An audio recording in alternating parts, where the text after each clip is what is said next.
नमस्कार प्रिय विद्यार्थियों, रीट एग्ज़ाम आपके सामने है। उसमें एनसीईआरटी से तैयार ये जो नोट्स है उसको हम रिवीजन कर रहे हैं। ये आपके रीट के लिए, अन्य कोई भी एग्ज़ाम हो इंडिया लेवल का, चाहे वो सीटेट हो, केवीएस का हो, या फिर जैसे रीट के बाद में जो शिक्षक भर्ती परीक्षा होगी मुख्य वो हो, या फिर फर्स्ट ग्रेड सेकेंड ग्रेड हो, एनसीईआरटी से तैयार ये जो जीके के नोट्स है, जिसमें अभी हम जियोग्राफी देख रहे हैं, उसके बाद में पॉलिटिकल इतिहास आदि भी हम देखेंगे। तो ये संजय पाल सर की प्रेरणा से अच्छी मेहनत करके हमारे जो मित्र है देवकर्ण जी, जो इतिहास के व्याख्याता है, उन्होंने तैयार की है। और इसका एक नहीं दो वीडियो में लगा चुका हूँ, व्याख्या सहित पूरी डिटेल से समझाया हुआ है। पृथ्वी और हमारा पर्यावरण, ये एक ही वीडियो में है सारे टॉपिक। और ये एक वीडियो दूसरा है जिसमें भू आकृतिक प्रदेश, जलवायु, वन, वनस्पति, मृदा, ये इसमें रह गया था। तो ये 5 टॉपिक भी है। तो 2 वीडियो क्लास लगा चुका हूँ, इसी वीडियो के नीचे आप देख लेना, डिस्क्रिप्शन में लिंक। और अब हम देखने वाले हैं ये चीज़ें, जिसमें कृषि और फसलें इस वीडियो में हम देखेंगे, उद्योग, खनिज, परिवहन, जनसंख्या, विकास के आर्थिक आयाम, बहुघाटी परियोजनाएं, बहुउद्देशीय। ये कहाँ से तैयार किया? कक्षा 6 से 12 तक जहाँ कहीं भी इनसे संबंधित टॉपिक पाठ लगा वहाँ से तैयार है। और एकदम विस्तार से व्याख्या सहित हम पढ़ेंगे। पूरी संभावना है कि आपके क्वेश्चन जो है इसी क्लास से बहुत सारे पुटअप हो जाएं। तो अब ये जो टॉपिक है कृषि और फसलें, इसको हम देखने वाले हैं। तो एग्रीकल्चर शब्द अंग्रेजी का है, उसकी उत्पत्ति लैटिन भाषा। देखिए 2 प्रकार की भाषाओं से नाम निकले हैं ज़्यादातर जो अंग्रेजी के हैं। एक तो ग्रीक, जो कि आप यूनान, आप नाम सुनते हो ना, अरस्तु, प्लेटो, सिकंदर, वो सब यूनान के थे। तो वहाँ से निकले हैं बहुत सारे शब्द। और कुछ शब्द निकले हैं लैटिन भाषा के। लैटिन या लातिन, ये क्या था? ये था एक रोम की भी सभ्यता रही है, आगस्टस वगैरह। तो वहाँ की भाषा में जो शब्द थे वहाँ से निकलकर, जैसे हिंदी संस्कृत से और क्षेत्रीय भाषाओं से बनी है, वैसे ही अंग्रेजी के बहुत सारे नाम ग्रीक और लैटिन से बने हैं। एगर या एग्री, जिसका अर्थ है मृदा, एग्री यानी मृदा। एग्रीकल्चर, कल्चर जिसका अर्थ है कृषि करना, यानी मिट्टी पर कृषि करना। कृषि एक प्राथमिक क्रिया है, याद रखना। 3 प्रकार की क्रियाएं जो है आर्थिक मानी जाती है, प्राथमिक, द्वितीयक और तृतीयक। प्राथमिक में कृषि आ जाता है। उसके अलावा जैसे जो सीधी चीज़ें मिलती है ना, जैसे पशुपालन है, मत्स्य है, वो मतलब उत्पादन। उसके बाद में द्वितीय जो क्रिया है उसमें आ जाते हैं उद्योग, ठीक है, खनन। और तृतीय जो क्रिया है उसमें आ जाते हैं, जैसे ये उद्योग धंधे उसमें आ गए। थर्ड क्रिया में जो है वो आ जाएगा व्यापार, सेवा, विनिर्माण, परिवहन आदि। तो ये आप ध्यान में रखें। इसमें फसलें, फल, सब्जी, फूल, पशुधन, कृषि और पशु दोनों अगर पाले जाएं उसे कहते हैं मिश्रित कृषि, यानी खेती हो साथ में पशु भी पाले जाएं। ज़्यादातर किसान ऐसा ही करते हैं। कृषि के प्रकार, भौगोलिक दशाओं, यानी जैसे कैसी स्थिति है, उत्पाद की मांग क्या है, मतलब कौन सी चीज़ चाहिए, श्रम, प्रौद्योगिकी, टेक्निक क्या काम में ले रहे हैं, उसके स्तर के आधार पर कृषि को 2 भागों में बांटा जा सकता है। निर्वाह कृषि, निर्वाह का मतलब जीवन गुजारने के लिए। जैसे मान लो मैं सुजानगढ़ से हूँ, हमारे यहाँ ज़मीन ज़्यादा कोई उपजाऊ नहीं है, न ही हमारे यहाँ ज़मीन में कोई मीठा पानी है। तो हमारे कृषि होती है वर्षा वाली, बारिश वाली, जिसे बारानी कृषि कहते हैं। वो केवल निर्वाह के लिए है। मतलब जैसे खेत है तो उसमें मान लो जितना भी हुआ उससे जीवन का गुजारा यानी कि चल जाए, थोड़ा बहुत एक्स्ट्रा हो गया तो उसको कोई बेच दिया। ये नहीं कि बहुत बड़े पैमाने पे यहाँ पे किसानों के अनाज होता है, ऐसा नहीं है। जहाँ ज़मीन में पानी मीठा है, कुएँ हैं, वहाँ फिर क्या है कि वहाँ पर वाणिज्यिक कृषि भी की जा सकती है। और जहाँ या मान लो बहुत ज़्यादा पर्याप्त वर्षा होती हो, जैसे यूपी के इलाके हैं, या मान लो मैदानी इलाका है दुमटी मिट्टी वाला, वहाँ तो निर्वाह में भी 2 प्रकार की। एक तो गहन निर्वाह है, जहाँ पर अच्छी खाद, बीज आदि डाल के उसको ठीक कर ली।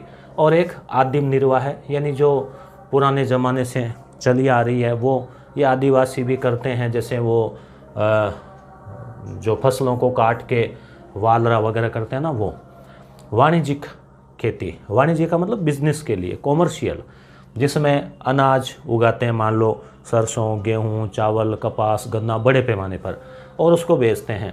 मिश्रित कृषि वो पशुधन। रोपण कृषि जिसमें फसलों को रोप के फिर लगा के फिर उखाड़ के दूसरी जगह लगाना पड़ता है, तो ऐसे रोपण कृषि है। बागानी कृषि है जिसमें चाय है, कॉफ़ी है आदि। जैविक कृषि ये बहुत ही इम्पोर्टेंट है आज के समय में। जैविक कृषि पर अब बल दिया जा रहा है, क्योंकि खूब हो गया रासायनिक खाद, खूब डाल दिया हमने जहर, और वो जहर हमारे शरीर में आता है, फिर उसको काटने के लिए दवाइयाँ लेते हैं, बीमारियाँ होती है। तो अब सरकार का जोर है पूरा कि जैविक कृषि, मतलब खाद जो है रासायनिक के बजाय उसमें जीव जंतुओं से, केंचुए से बनी हुई, गोबर से बनी हुई खाद डाली जाए, तो जैविक कृषि है। और सिक्किम इस मामले में सबसे आगे है, याद रखना, जैविक कृषि के मामले में सिक्किम जो राज्य है वो। अब जैविक खाद और प्राकृतिक पीड़कनाशी, जैसे मान लो कोई नीम आदि से बना हुआ कीड़े मारने की दवाएं, वो काम में लेने पर जोर दिया जा रहा है। हरित क्रांति हुई मगर उसके कुछ दुष्परिणाम हुए, उनसे बचने के लिए। अब भारत में फसल की ऋतुएं, तो 3 ऋतुएं हैं, खरीफ, रबी और जायद।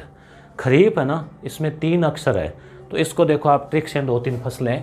खरीफ लगभग अपने जुलाई, यानी अभी जुलाई चल रहा है, अभी बो रखी है खेतों में। जैसे राजस्थान में शेखावाटी क्षेत्र में, चूरू आदि साइड में, हमारे मुख्यतः जैसे हमारे सभी जगह मान लो बाजरा तो सभी जगह बोया जाता है, तो बाजरा 3 अक्षर, मोटे अनाज आ जाते हैं इसमें। बाजरा है, मक्का, ठीक है। इसके अलावा चावल, अब हालांकि चावल तो वहीं होंगे जहाँ अच्छी फसल होगी, 150-200 सेमी, या जैसे सिंचाई वाला क्षेत्र है गंगानगर आदि, वहाँ पे। कपास देखो 3-3 अक्षर वाले पन्ने लिए हैं, कपास, फुलावट, चावल से कहते हैं ना मोटापा, तो आप मतलब एक ट्रिक याद रख सकते हो, खरीफ मोटे अनाज, तो ज्वार इसमें आ जाएगा, ठीक है। उसके अलावा गवार आ गया, ठीक है, तिल आ गया, मूंग मोठ है वो आ गए इसमें, ठीक है। और उसके अलावा जैसे मूंगफली वो भी इसमें आ गई, ठीक है। तो ये सब जो है इसमें आ जाएगा। अब है रबी। अब रबी में देखो 2 अक्षर है, तो हम 1-2 अक्षर वाले, जैसे गेहूँ, ये हल्के अनाज में आते हैं वैसे, जौ, चना, सरसों, ठीक है, तारा मीरा, तो ऐसी फसलें। तो ये आप ज़रूर याद रखना, कई बार इजी क्वेश्चन पूछते हैं और हम गलत कर जाते हैं।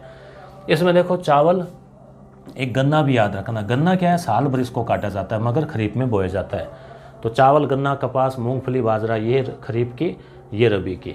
जायद में क्या होता है कि ये जुलाई में बोई और अक्टूबर नवंबर में दीपावली के आसपास काट ली। अब रबी को नवंबर के आसपास बोई और फरवरी में इसको, फरवरी मार्च में काट ली। और यहाँ सर्दियों में जो बारिश होती है ना, मावट, वो इसके लिए ड्रॉप, अमृत की बूंदों के समान है।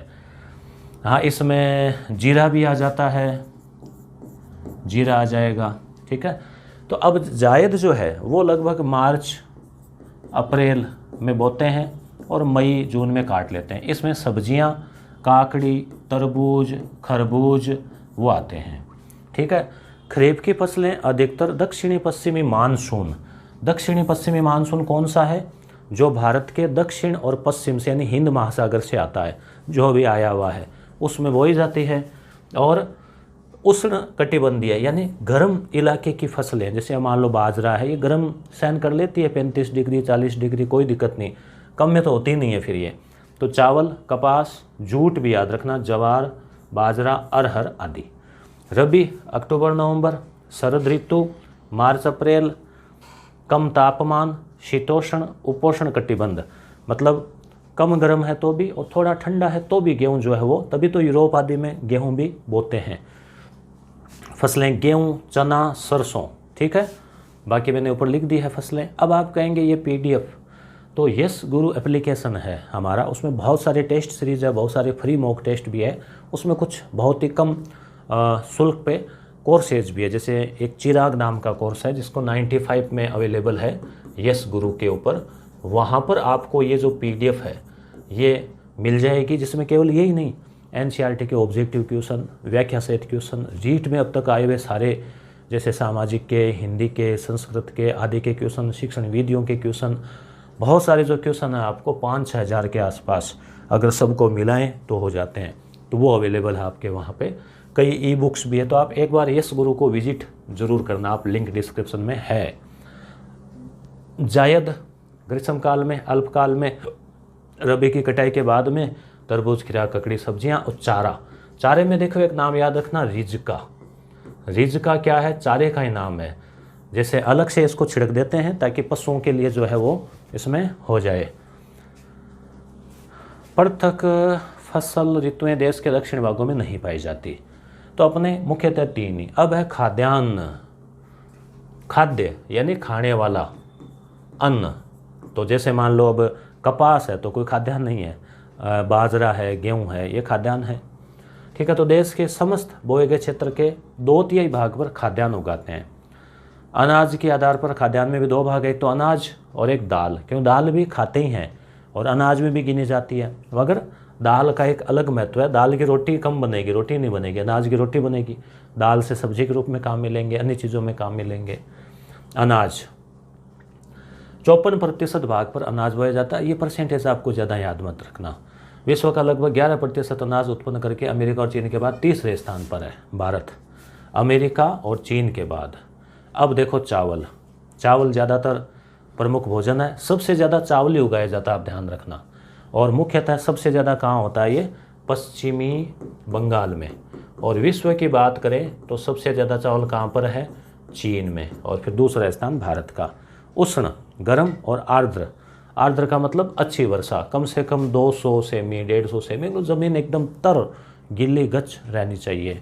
इसके लिए कटिबंधीय फसल है। भारत विश्व का 21%, चीन के बाद दूसरा स्थान। चौथाई भाग पर चावल बोया जाता है। पश्चिमी बंगाल, यूपी, पंजाब। राजस्थान की बात करें तो गंगानगर। ठीक है, राजस्थान के लिए गंगानगर जो है, हनुमानगढ़। ठीक है, तो हनुमानगढ़ जो है वो फर्स्ट पे है, कपास और चावल हनुमानगढ़ में। पश्चिमी बंगाल में जैसे ओस, अमन, बोरो, ये चावल की किस्में हैं, याद रखना। अब बात आती है गेहूं की। तो गेहूं जो है चावल के बाद में दूसरा अनाज है। गेहूं सर्वाधिक होता है अपने यूपी में, और विश्व की बात करें तो चीन में, और राजस्थान की बात करें तो गंगानगर में।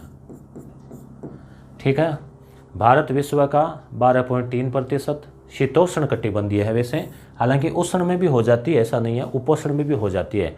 अब कर्क रेखा से ऊपर वाला ऐसा तो उपोष्ण ही है, गंगानगर आप कहेंगे उपोष्ण है, परंतु कोई ज़रूरी नहीं है, मतलब मुख्यतः शीतोष्ण की है ये। शरद रबी में, और 14% पर यूपी, एमपी, पंजाब, हरियाणा, राजस्थान। जवार, जवार क्या होता है? थोड़ा मोटा अनाज होता है, और जवार और जौ। ठीक है, तो जवार की भी रोटी बनती है वैसे, मगर कम ही लोग खाते हैं, लोग इसको मिक्स करके ज़्यादा खाते हैं आजकल।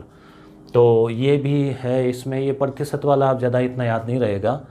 अर्ध शुष्क क्षेत्र, ये ध्यान रखना, मुख्य खाद्य फसल है, मतलब बाजरा जैसे होता है ना वैसे जवार भी हो जाता है, सूखा इलाका ना तो भी।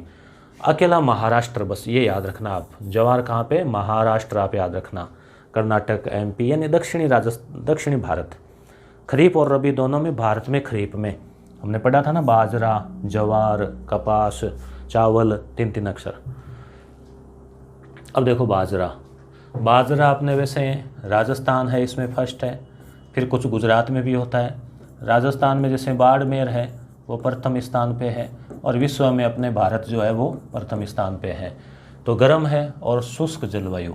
शुष्क यानी ज़्यादा बारिश नहीं है, 1-2 बार बारिश मिल गई काम चल जाता है, बीच बीच में 10 दिन नहीं आई, 15 दिन नहीं, 1 महीना नहीं है तो भी काम चला लेता है। और गर्म जलवायु में 35 डिग्री, 40 डिग्री, 45 डिग्री कोई दिक्कत नहीं, सहन कर लेता है ये। प्रमुख उत्पादक में राजस्थान आप ध्यान रखना फर्स्ट। ठीक है, वर्षा पर निर्भर है। मक्का, मक्का एक खाद्यान्न है, चारा फसल है। चारा मतलब इसका फिर जो उसका चारा भी बन जाता है। और राजस्थान की बात करें तो ये मक्के का ध्यान रखना, जैसे इसके लिए मक्के का कलर भी तो लाल सा ही होता है, तो लाल मृदा, लाल पीली मृदा। और अपने देखो चित्तौड़गढ़ जो है उसमें अच्छी फसल, अच्छी मात्रा में मक्का होता है। मक्का वैसे ताकत तो भी अच्छी होती है मक्के में। और वैसे विश्व में अमेरिका जो है, यूएसए, वहाँ पर मक्का सर्वाधिक होता है। और ऐसे ट्रिक से याद रख लेना, महाराणा प्रताप मक्के की रोटी खाते थे, तो चित्तौड़गढ़ से याद रह जाएगा आपको। और सभी हिस्सों में कर्नाटक ये है ही, दक्षिण राज्यों में अधिक है। दालें जो है फलीदार है। नाइट्रोजन, दाल क्या करती है कि दालों की जो जड़ें हैं उनमें एक जीवाणु होता है, इसका नाम है राइजोबियम। वो क्या करता है, नाइट्रोजन जो है उसको जड़ों में लाता है खींच खींच के, तो ये मिट्टी की उपजाऊपन बढ़ा देती है। तभी क्या होता है कि या तो हमारी साइड में तो क्या है, अनाज के साथ में दाल छिड़कते हैं, और कई जगह अलग से भी दाल बोते हैं। दाल में भी जैसे मूंग वगैरह है ना, वो इसमें ज़्यादा फ़ायदेमंद रहती है मिट्टी के लिए, तो मिट्टी की उर्वरकता बढ़ा देती है और अपने लिए पौष्टिक भी होती है। प्रोटीन ज़्यादा होता है, सबसे ज़्यादा होता है सोयाबीन में प्रोटीन, और खाने में भी काम आते हैं ना, कहते हैं भाई दाल रोटी खाते हैं, जुगाड़ कर रहे हैं भाई, ठीक है। तो अब इसमें है दालों की अधिकतर खेती दक्कन का पठार, शुष्क भाग, ये 11% दालों के अधीन है। चना और अरहर भारत की प्रमुख दालें हैं। चना, अरहर, उड़द, है ना, मसूर, ये दालों के नाम तो आप जानते ही हो। अब चना वही चना बोलते हैं हम सामान्यतः, चना, ठीक है। ये अपने वैसे चूरू जो है उसमें भी पर्याप्त होता है, चूरू ज़िले में, राजस्थान में। उपोष्ण कटिबंधीय है और रबी में इसको बोते हैं, देखो 2 अक्षर है ना, रबी, चना। सर्दियों में चने की पौधा छोटा ही होता है इसका, तो कई बार किसी की तारीफ़ करते हैं ना, तो कहते हैं अरे चने के झाड़ पे मत चढ़ो। तो पहले मैं समझता नहीं था कि चने का झाड़, फिर देखा अरे इतना सा पौधा है कि तभी तो इसमें मत चढ़ाओ, गिर जाएंगे। तो इसकी कुछ तो लोग कच्चे चने की भी सब्ज़ी बनाते हैं, पत्तियों की भी। तो ये 28 केवल 2.8% पर है MP। ये अरहर, ये भी लाल चना है, दक्षिण में बोई जाती है, 2% है, इसमें भी कोई ज़्यादा। तिलहन में जैसे काले तिल, सफ़ेद तिल, ठीक है। तो दक्षिण भारत में कृषि में 14% है। मूंगफली, ये भी तिलहन में, मतलब जिनका तेल निकलता हो, सरसों, सोयाबीन, सूरजमुखी, तोरिया आदि। तो इसमें अपने राजस्थान में सरसों के मामले में फर्स्ट राजस्थान है, और राजस्थान में भी सरसों जो है वो गंगानगर ही है ना, गंगानगर है, पहले भरतपुर भी हुआ करता था, ठीक है। सोयाबीन जो है इसके मामले में वैसे MP है भारत में, और राजस्थान में सोयाबीन शायद झालावाड़ साइड, उधर हाड़ौती में जो है वो अच्छा होता है।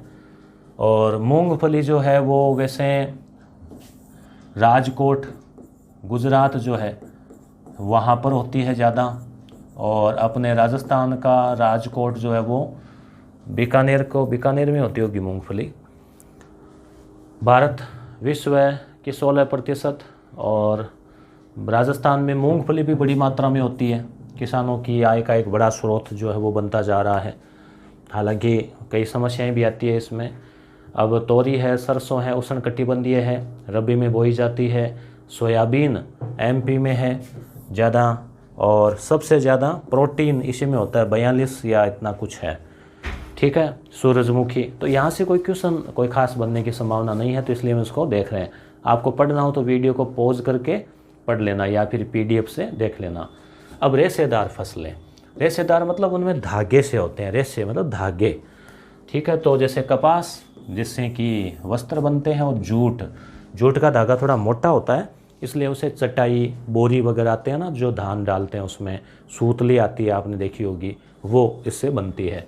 तो ये क्या होता है, इसका कलर थोड़ा सा सोने, गोल्डन के जैसा सा होता है, भूरा भूरा सा, इसलिए इसको गोल्डन रेशा भी इसको कहते हैं, सोने का रेशा, सुनहरा रेशा, ऐसे सुनहरा।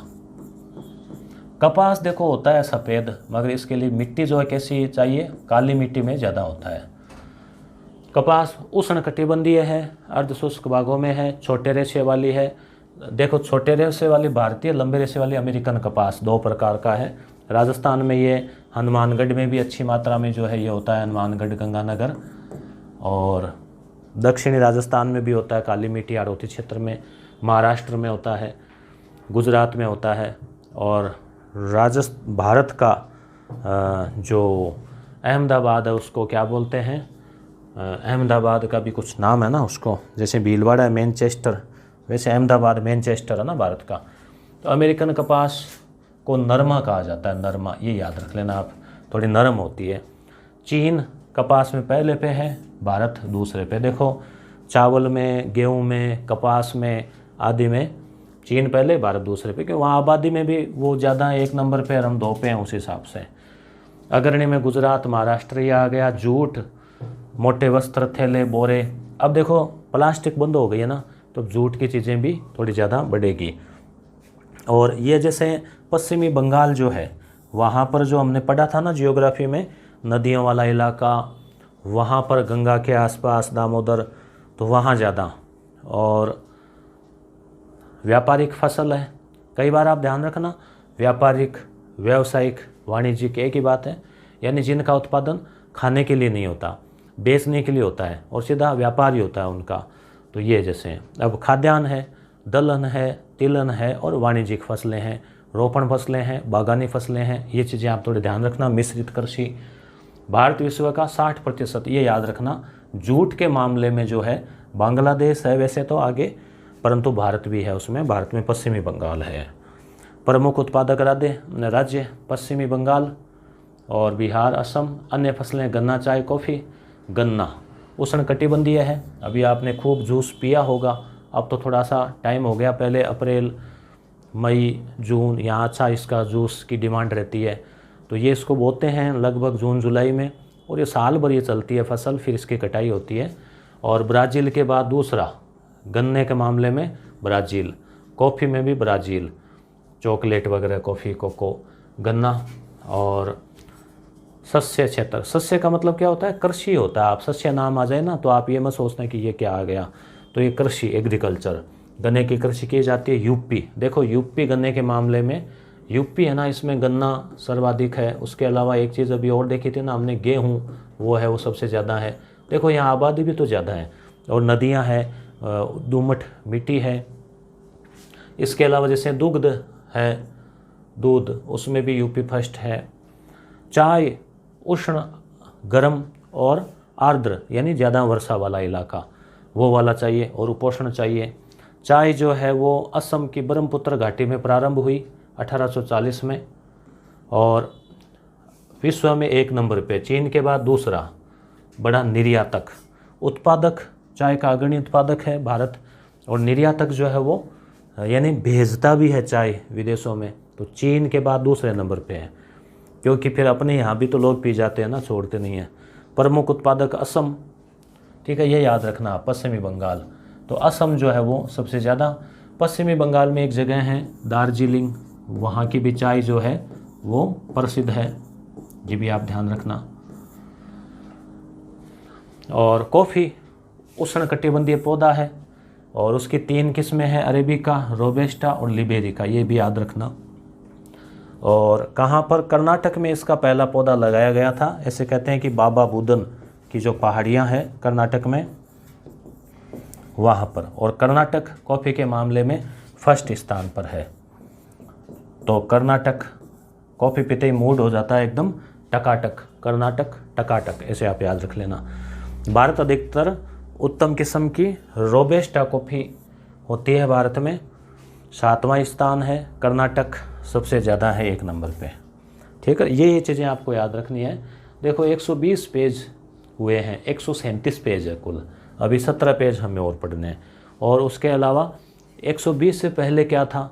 तो पहले इतिहास है, राजनीति विज्ञान है। 137 पेज की ये PDF है, और उसके अलावा 20-30 पेज के आसपास मैप भी है। तो दोनों PDF आप डाउनलोड कर सकते हैं यस गुरु ऐप में जाके, चिराग वाले कोर्स से। और वो कोर्स आपके शिक्षक भर्ती जो होगी ना आगे 45,000, उसमें भी काम आएगा। तो अभी हमने क्या देखा? अभी हमने देखा जो है वो कृषि। अब हम देखेंगे खनिज और ऊर्जा संसाधन। खनिज जो है वो ज़मीन को खोदकर प्राप्त किए जाते हैं, ज़मीन से प्राप्त किए जाते हैं, और अलग अलग क्षेत्रों में अलग अलग खनिज होते हैं। जैसे पहाड़ी इलाका है तो उसके नीचे संभावना है पहाड़ी और पठार की, वहाँ पे खनिज ज़्यादा होंगे। जैसे राजस्थान में अरावली है। भारत में पठारों की बात करें, जैसे दक्कन का पठार है, छोटा नागपुर का पठार है, वहाँ पर जो है ज़्यादा खनिज पाए जाते हैं।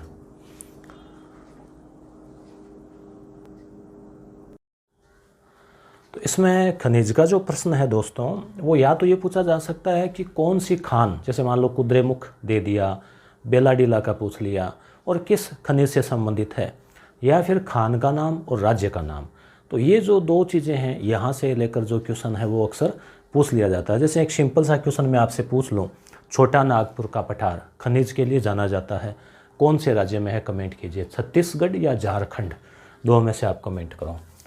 अब ये आप मैप देख रहे हैं, ये NCERT वाली किताब का ही है। तो छोटा नागपुर का पठार कहाँ, याद कैसे रहेगा, छोटा नागपुर। तो छोटा है ना, छोटे छोटे टुकड़े, छोटे छोटे खंड में बनाकर याद करो, तो मतलब खंड यानी झारखंड, बस क्लियर, भूलोगे नहीं ऐसे आप। अब देखो ये खनिज की पेटियाँ देखो पहले आप, ये इलाका कौन सा है, ये है अरावली वाला। अरावली के बाद में थोड़ा कच्छ वाला आ रही है गुजरात का, तो यहाँ पर ये खनिज की एक पेटी है। दूसरी खनिज की पेटी है जो छोटा नागपुर का पठार है यहाँ पर और इसके आसपास। उसके अलावा जैसे ये असम के आगे वाला इलाका है, अरावली का थोड़ा पहाड़ी वाला ये है। आप देख पा रहे हैं कि ऊपर कोई खनिज जम्मू कश्मीर आदि में नहीं दिखाया गया है बड़े पैमाने पर। इसके बाद में ये जो बीच वाला है पठार का हिस्सा ये, और ये दक्कन के पठार का कुछ हिस्सा जो है उसमें खनिज पाया जाता है। और ये गोवा कर्नाटक वाला इलाका है जो कि लोहे के लिए जाना जाता है, ये इलाका है। अब यहाँ पे आप देख लीजिए जैसे मैग्नीज, ये थोड़ा मैग्नीज का इलाका है। बॉक्साइट, ये जैसे बॉक्साइट है। तेल क्षेत्र, ये जैसे असम में डिगबोई वगैरह है, गुजरात में कच्छ के किनारे वो है। उसके बाद में शीशा, कुछ स्थान पर शीशा पाया गया है। फिर कोयला, ये इम्पोर्टेंट है, कोयला छोटा नागपुर, छत्तीसगढ़, झारखंड, उड़ीसा, कोयला वाला क्षेत्र। लोह अयस्क, लोह राजस्थान में भी कुछ मात्रा में है, मगर यहाँ पर जो है लोह यहीं कहीं बीच में लोह अयस्क भी है यहाँ। फिर ताम्र अयस्क है, ये तांबा पर्याप्त मात्रा में है। सल्फर, अब्रक, अब्रक अपने राजस्थान में भी है, और भी जैसे ये उड़ीसा वाला स्थान है, ये बिहार, झारखंड। सोना, सोना मुख्यतः है कर्नाटक जो है, कर्नाटक वाली कोलार खानों में यहाँ पर दिखाया गया है। तो चलिए अब हम जो नोट्स है जो NCERT से तैयार है उसको हम देखते हैं कि यहाँ पर क्या क्या समझाया गया है। खनिज एक निश्चित रासायनिक संरचना होती है, इसकी निश्चित इसका गुण धर्म होता है।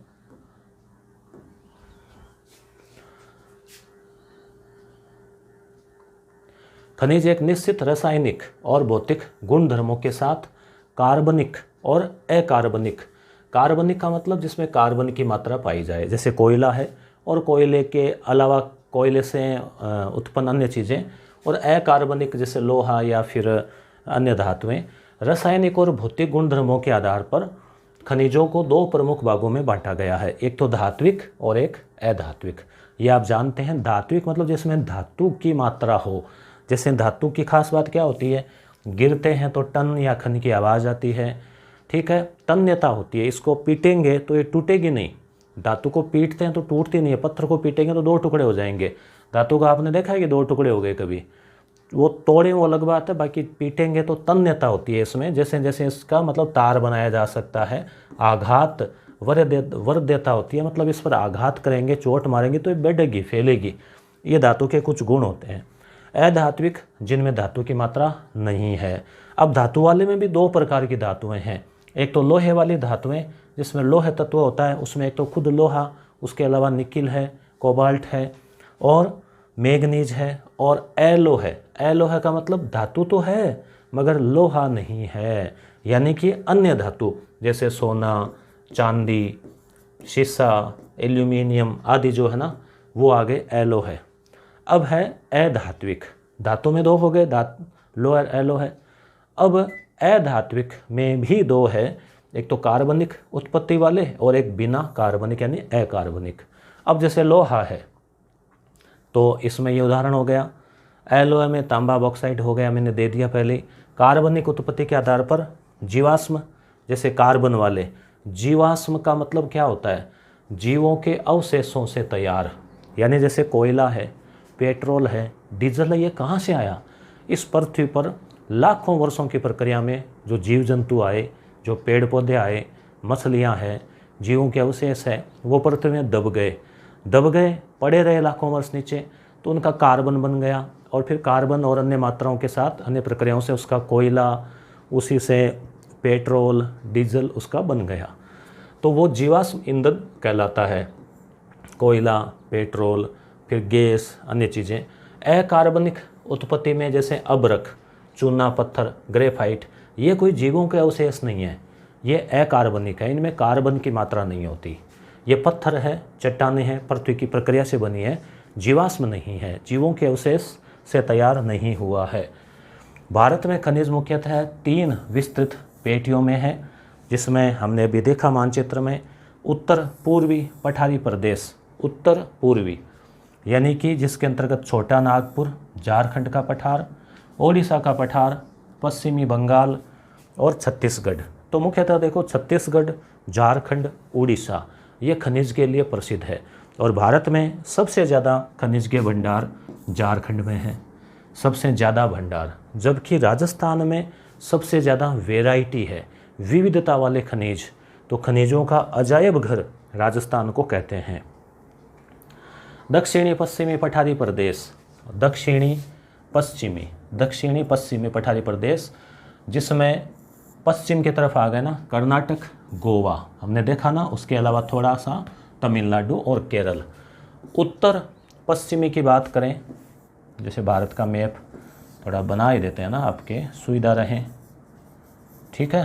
तो ये पश्चिमी और दक्षिणी हो गया, ये मध्य और पूर्वी हो गया। अब है उत्तर और पश्चिमी, ये उत्तर और ये पश्चिम, तो ये उत्तर पश्चिमी ये वाला इलाका हो गया, जिसमें अरावली है, गुजरात के कुछ भाग है वहाँ पर, और ये धारवाड़ की जो चट्टानें हैं, धारवाड़ क्रम की चट्टानें, उसमें जो है ये पाया जाता है, जैसे अरावली है।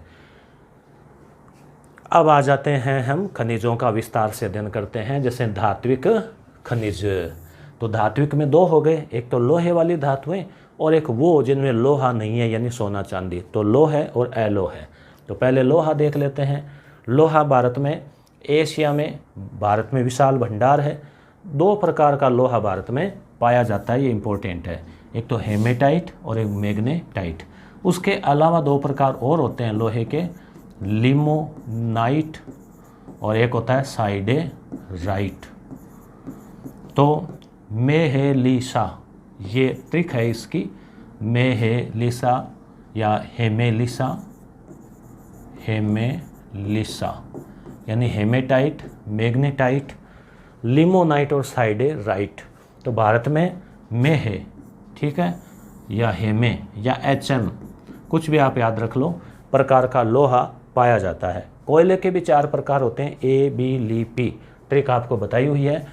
A anthracite, B bituminous, lignite, P पीट, ये कोयले के प्रकार है,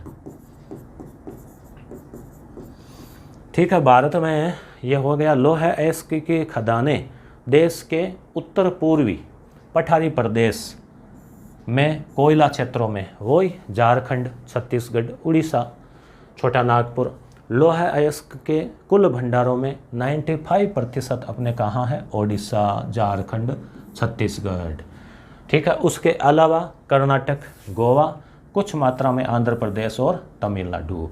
तो लोहा 95% यहाँ पर है। उसके अलावा हालांकि राजस्थान में भी इसकी खानें हैं, और उसका जो है जैसे मोरीजा बानोला, आपने पढ़ा होगा राजस्थान जीके में, मोरीजा बानोला ये राजस्थान में है लोहे की खानें।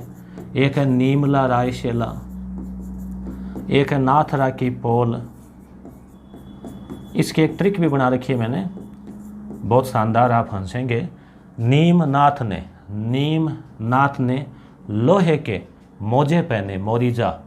तो नीमला रायशेला, नाथरा की पोल, लोहे के मतलब लोहे के खाने या मोजे पहने, मतलब मोरीजा बानोला।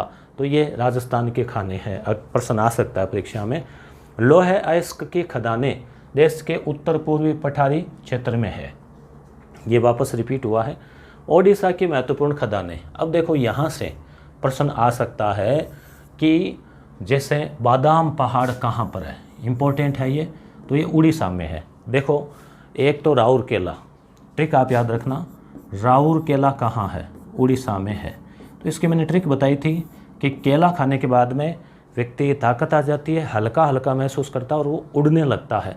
तो केला खा के उड़ गया, ट्रिक। तो राउर केला कहाँ? उड़ीसा। ऐसे ही अब आपको याद रखना है, बादाम खाकर भी व्यक्ति क्या होने लगा? उड़ने लगा।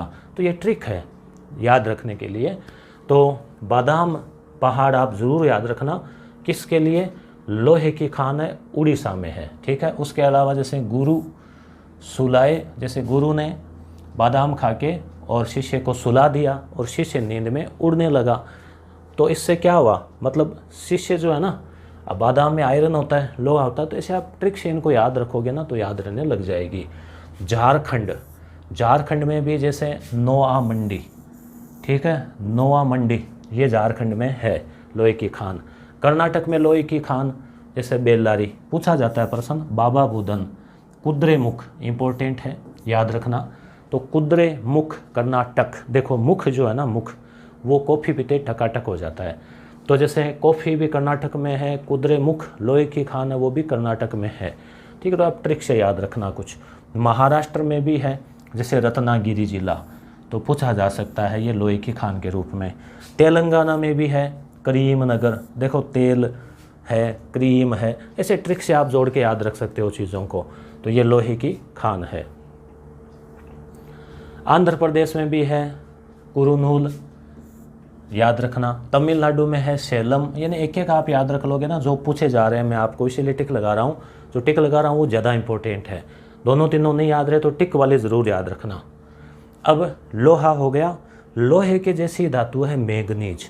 लोहे में मैग्नीज मिलाते हैं उसको गर्म करके, तो स्टेनलेस स्टील जो है वो तैयार होता है और लोहा कठोर हो जाता है और ज़्यादा मजबूत हो जाता है। तो मैग्नीज में भी लोहे वाले गुणी है। तो अब हम मैग्नीज को देख लेते हैं। लोहे अयस्क के प्रगलन के लिए कच्चा माल है। इसके भी धारवाड़ क्रम की चट्टाने में है।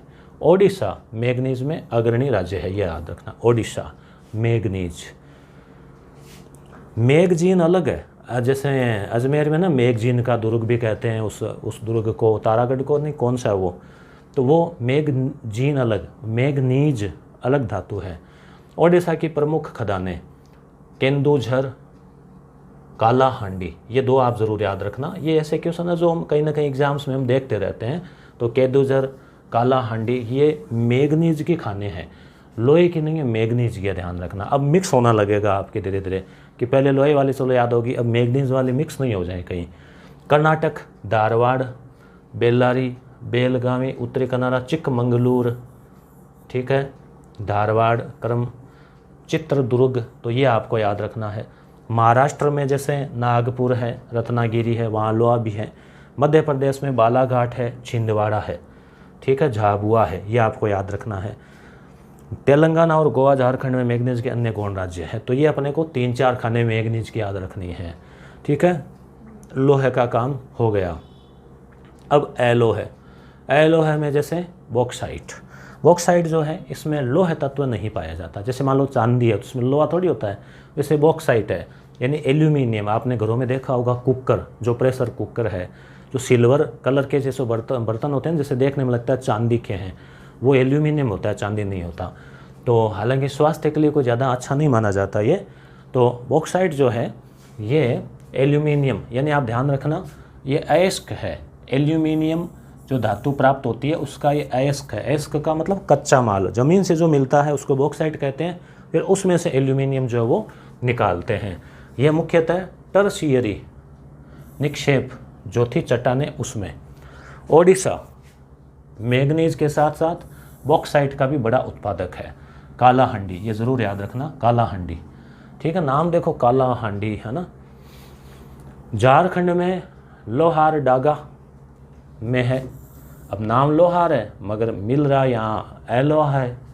गुजरात में भावनगर, जामनगर, छत्तीसगढ़ में अमरकंटक, मध्य प्रदेश में कटनी, महाराष्ट्र में कोलाबा। अब देखो याद रहे तो ठीक है, नहीं तो पढ़ के छोड़ दो, टेंशन नहीं करने की कैसे याद रहेंगे।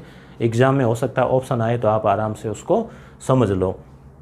तांबा, तांबे की बात करें तो इसका प्रयोग बताइए आपको, बिजली की मोटर, कहते हैं ना कि कॉपर की बंदी भी होनी चाहिए, ज़ोरदार होती है, शानदार होती है। तो कॉपर की बहुत डिमांड है। बिजली के तार है, मोटरें हैं, ट्रांसफार्मर है, जनरेटर है, अन्य चीज़ों में काम में आता है, घरेलू बर्तनों में भी काम में आता है। आजकल हमने घरेलू बर्तनों में इसका उपयोग छोड़ दिया है, जबकि तांबे के घड़े का पानी, उसके कलश का पानी बहुत फ़ायदेमंद होता है। आभूषणों को सुदृढ़ता प्रदान करने के लिए थोड़ा सोने में भी इसको मिला दिया जाता है। तांबे के निक्षेप जो है, इसको याद रखना, झारखंड के सिंहभूम जिले में, मध्य प्रदेश के बालाघाट में, और राजस्थान में आपको पता है झुंझुनू है, उस वहाँ पर है, अलवर ज़िले में भी जो है खोदड़ीबा, ठीक है, ऐसे वहाँ पर पाया जाता है, खेतड़ी, झुंझुनू। अधात्विक खनिजों में अब्रक जो है, इसका उपयोग विद्युत में किया जाता है और बिजली वाले चीज़ों में।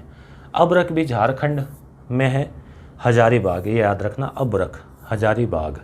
राजस्थान में भीलवाड़ा को कहते हैं ना, अब्रक की ईंटें, राजस्थान में भीलवाड़ा में अब्रक काफ़ी मात्रा में पाई जाती है। आंध्र प्रदेश में नेल्लोर, राजस्थान में जयपुर से भीलवाड़ा और उदयपुर तक, कर्नाटक में मैसूर। तो आप ये हजारीबाग याद रख लेना इसमें। उसके बाद तमिलनाडु में कोयम्बटूर, यहाँ पर। तो ये जैसे खनिज संसाधन में लोहे और अलोहे में मुख्य हमने जो है वो देखे। अब हम देखते हैं ऊर्जा संसाधन। ऊर्जा मतलब जिससे ऊर्जा मिलती है, तो एक तो बिजली बनाई जाती है, वो आ जाते हैं। एक जैसे ये मोटर गाड़ियाँ चलती है, वो आ जाता है। तो ऊर्जा जैसे पंखा चलता है, कूलर चलता है, टीवी चलती है, एसी चलती है, बिजली से चलेगी। बिजली ऊर्जा है। बिजली कैसे बनेगी? या तो पानी को उबाल के, ठीक है, तो ज़्यादातर ट्रिक तो पानी को उबालने वाली है, चाहे उसको कोयले से गर्म करो, चाहे उसको यूरेनियम से गर्म करो, चाहे उसको गैस से गर्म करो। और फिर दूसरी ट्रिक है बिजली बनाने की सौर ऊर्जा। उसके अलावा जैसे ज्वारीय ऊर्जा, भूतापीय ऊर्जा, फिर जो है पेट्रोल और डीजल, ये भी ऊर्जा के संसाधन है, क्योंकि इससे गाड़ियाँ चलती हैं तो ऊर्जा प्राप्त होती है। उसके अलावा जैसे लकड़ी है, वो भी ईंधन ही है, ऊर्जा ही है, जिससे कि चूल्हा वगैरह लाया जाता है। गैस है, वो भी ऊर्जा ही है। तो ऊर्जा के परंपरागत स्रोत, यानी ऐसे स्रोत जो सदियों से चले आ रहे हैं, लंबे समय से चले आ रहे हैं। एक तो ये विशेषता उनकी, लंबे समय से चले आ रहे हैं, और दूसरी विशेषता है कि ख़त्म हो जाएंगे, आने वाले कुछ दिनों में या कुछ सालों में ख़त्म हो सकते हैं, क्योंकि एक निश्चित भंडार है। ज़मीन से खोद रहे हैं, कभी तो अंत आएगा ना उनका। तो कोयला, पेट्रोल, प्राकृतिक गैस, खनिज ईंधन, ये इसी में आ गया ना, परमाणु ऊर्जा, ये सब क्या है? ये परंपरागत स्रोत है। ये इनके भंडार निश्चित है, और ज़्यादा यूज करने के बाद में ये ख़त्म हो जाएंगे। ये खुद कह देंगे कि अब बस करो, हमारे पास नहीं है। अप्रंपरागत कह सकते हैं, या इनको नवीकरणीय कह सकते हैं, या इनको अक्षय कह सकते हैं, कि भाई ये नष्ट नहीं होंगे। जब तक सूरज चांद रहेगा, कहते हैं कि तेरा नाम रहेगा। वैसे ही जो ये सौर ऊर्जा है, जब तक सूरज रहेगा बिजली बनती रहेगी, कहाँ दिक्कत है? डेली सूरज आया, डेली बिजली बनी। पवन हवा चलती रहेगी, बिजली बनती रहेगी। जल ऊर्जा, हालांकि जल ऊर्जा इसमें नहीं है, क्योंकि जल ऊर्जा निश्चित है। क्यों? क्योंकि जल के भंडार जैसे नदियां हैं, वहाँ से जितने बननी थी उतनी बन गई, तो यहाँ जल ऊर्जा इसमें नहीं आएगा। भूतापीय ऊर्जा, जमीन के अंदर खूब ताप है। बायोमास, कचरा, हम इंसान है, कचरा करते रहते हैं, उस कचरे से बिजली। तो ये जैसे बायोगैस, बायोमास, ये सब इसमें आ जाते हैं। सौर ऊर्जा, पवन ऊर्जा, तो मुख्यतः जो है ना, सौर ऊर्जा को भी बहुत बढ़ावा दिया जा रहा है 2 नंबर पे इसको, क्योंकि इनमें थोड़ा खर्चा ज़्यादा है। बायोमास, बायोगैस आदि, ठीक है। अब है कोयला, ठीक है, ये भी खनिज है। और ये किस प्रकार का खनिज है? ऊर्जा, मतलब कोयले को जलाते हैं, जलाकर फिर पानी बॉईल करते हैं, उबालते हैं, और फिर पानी की भाप से टरबाइन चलती है सकते से, और बिजली बनती है। जैसे सूरतगढ़ थर्मल पावर, तो वो कोयले का है। तो थर्मल जहाँ भी नाम आए तो ताप ही है, और ताप किससे दिया जा रहा है? कोयले से। कई जगह परमाणु से भी है। तो मुख्य उपयोग ताप, विद्युत में, और लोहा अयस्क। अब लोहा है, उसको गलाना है, तो लोहे को कोई ऐसे तो गलाया नहीं जाएगा, पिघालना होता है, उससे फिर औजार बनते हैं, मान लो उससे ढलवा लोहा बनता है, तो उसको फिर गलाने के लिए कोयला ही काम आता है। कोयला ही उसको टेम्परेचर दे सकता है इतना। तो कोयले के भंडार जो है बिट्टूमिनस प्रकार का भारत में है, ये आपको याद रखना है। बिट्टू, कईयों को बच्चों का नाम था ना बिट्टू, तो बिट्टूमिनस अपने भारत में है। और ट्रिक मैंने आपको बताई थी ABLP, 4 प्रकार का कोयला। एंथ्रेसाइट सबसे बेस्ट क्वालिटी, 2 नंबर पे बिट्टूमिनस, 3 नंबर पे लिग्नाइट और चौथी क्वालिटी है सबसे घटिया पीट। तो लिग्नाइट किस्म का जो कोयला है वो अपने राजस्थान में भी पाया जाता है, जो कि भूरा कलर का होता है। ये 2 नंबर की क्वालिटी का है। कोयला गोंडवाना और टर्शियरी कालीन शैलक्रम में पाया जाता है, ये भी याद रखना। Gondwana land, tertiary. सर्वाधिक गोंडवाना कोयला दामोदर घाटी, नदियों के किनारों पर भी, नदियों के आसपास। क्यों? क्योंकि आपको पता है नदियों में मछलियाँ, कूड़ा करकट, पेड़ पौधों के पत्ते, जीवाश्म, नदियाँ हजारों लाखों सालों से चल रही है, वो अपने साथ में जीवाश्म लाती है। वो जीवाश्म आसपास मिट्टी में दब जाते हैं और वो फिर हजारों सालों बाद कोयला बन जाते हैं। इसलिए नदी घाटी क्षेत्रों में भी कोयला पाया जाता है। तो ये क्या है? महत्वपूर्ण है। अब कोयला क्षेत्र, जैसे झारखंड का याद रखना, झारिया, बोकारो, रानीगंज, ये अवश्य याद रखना। सिंगरौली मध्य प्रदेश में, तलचर ये भी याद रखना ओडिशा में, उसके अलावा बांदेर महाराष्ट्र में। तो ये झारिया सबसे बड़ा कोयला क्षेत्र है। ठीक है, देखो मैंने पहले ही आपको झारिया और ये टिक लगाया ना, तो झारिया याद रखना, झारिया, झरिया और रानीगंज।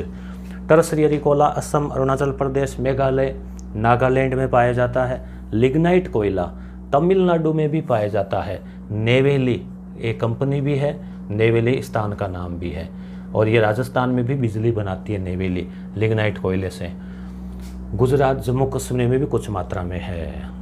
तो कोयला हो गया। अब देखते हैं पेट्रोल। पेट्रोल का तो आपको पता ही आजकल क्या हालात है, भाव अच्छे खासे हैं। और श्रीलंका में तो पेट्रोल मिलना ही बंद हो गया, 2-2 दिन लाइन में लगते हैं तब मिलता है।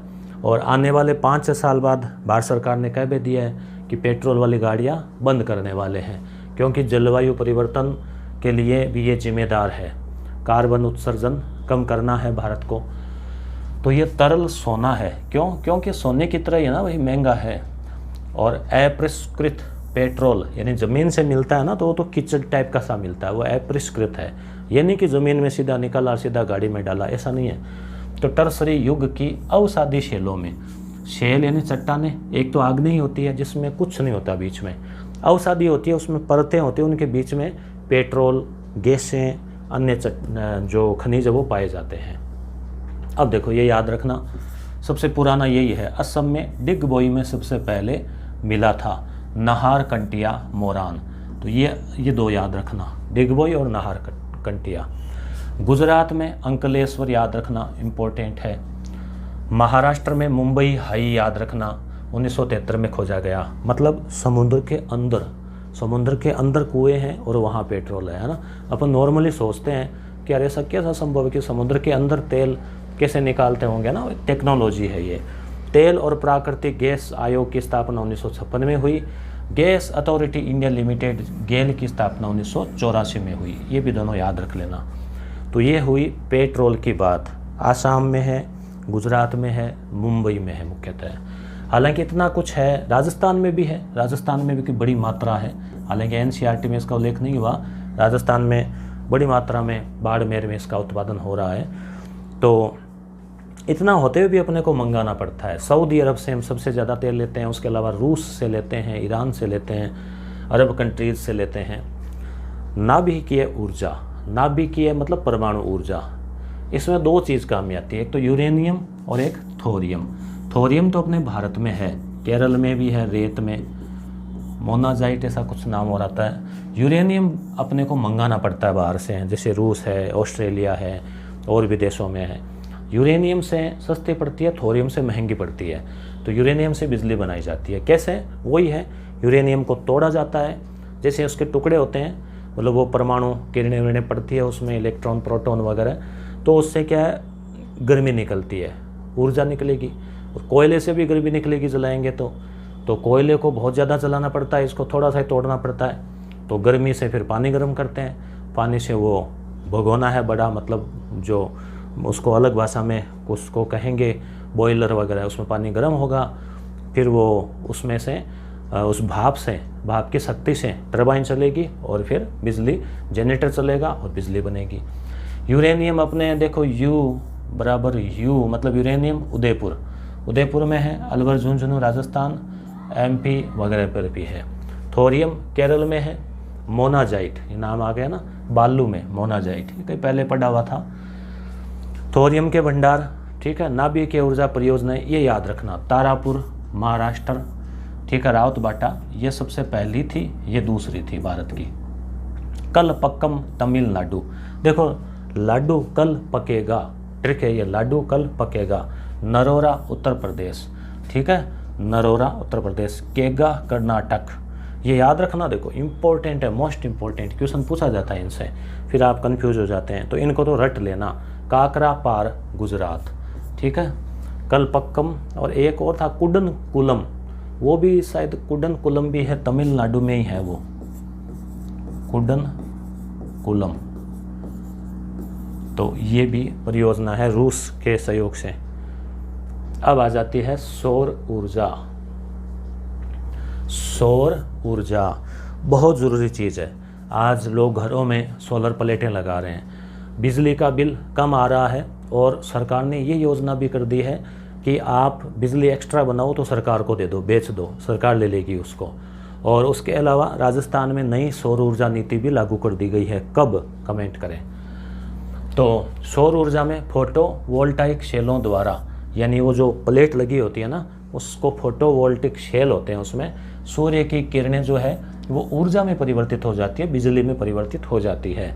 यह लागत प्रतिस्पर्धी, मतलब लागत तो लगती है इसमें, मगर वसूल भी हो जाता है, पर्यावरण के अनुकूल और निर्माण में आसान जो है वो है ये। कोयला और तेल आधारित संयंत्रों की अपेक्षा 7% और नाभिकीय ऊर्जा से 10% अधिक प्रभावी है। तो मैंने आपसे पूछा, राजस्थान सरकार ने सौर ऊर्जा नीति व पवन ऊर्जा नीति 2019 में जारी की थी, ठीक है। सौर ऊर्जा नीति पूछा जा सकता है प्रश्न परीक्षा में, किसकी? राजस्थान सरकार की, ठीक है। गुजरात और राजस्थान में सौर ऊर्जा विकास की अधिक संभावनाएं हैं, और राजस्थान नंबर 1 पे आ चुका है। 142 गीगावाट की यहाँ पर क्षमता है, तो शायद 30,000 मेगावाट के आसपास कुछ अचीव करने का प्लान है इसका। 10,000 मेगावाट के आसपास के संयंत्र लग चुके हैं, 10 के मेगावाट। और भड़ला जो है जोधपुर में, वो विश्व का सबसे बड़ा सौर ऊर्जा संयंत्र है, भड़ला जोधपुर, याद रखना। अब आ जाती है पवन ऊर्जा। देखो आप छत पे जाते हैं और ऊंचाई पे जाते हैं, कभी घूमने गए होंगे पहाड़ी पे, कोई डूंगर वगैरह पे, तो आपने देखा कितनी तेज़ हवा चलती है, शानदार। और वहाँ पे अगर आप खड़े रहते हैं, मान लीजिए छोटे बच्चे वो पंखा लेके खड़े रहते हैं ना, या आपने ये वाला पंखा देख लो, टेबल पंखा, वो भी हवा से अपने आप घूमने लगता है। तो उसी को फिर ऊर्जा का रूप दे दिया जाता है, मतलब एक बड़ा पंखा तैयार किया जाता है जिसमें बड़ी बड़ी जो है प्लेटें होती है, ठीक है। और बड़ी बड़ी प्लेटें होगी तो वो क्या होगा, वो हवा से अपने आप ही घूमेगा। अब घूम रहा है तो इसमें क्या होगा, फिर यहाँ पर चेन होगी इसके अंदर, वो चेन भी घूमेगी, और उस चेन को ज़मीन के अंदर इधर जोड़ दिया जाता है अन्य मशीन से, जनरेटर से। तो ये चेन घूम रही है, बेल्ट घूम रहा है, तो इससे वो जनरेटर चलेगा, और जनरेटर से फिर वो बिजली बनेगी। तो ये पवन ऊर्जा संयंत्र जो है वो ऊंचाई वाले स्थानों पे लगाए जाते हैं। खर्चा इसमें काफ़ी आता है, एक बार खर्चा बाद में नहीं है। तो गतिज ऊर्जा को टरबाइन के माध्यम से विद्युत ऊर्जा में बदला जाता है, गति है उसको।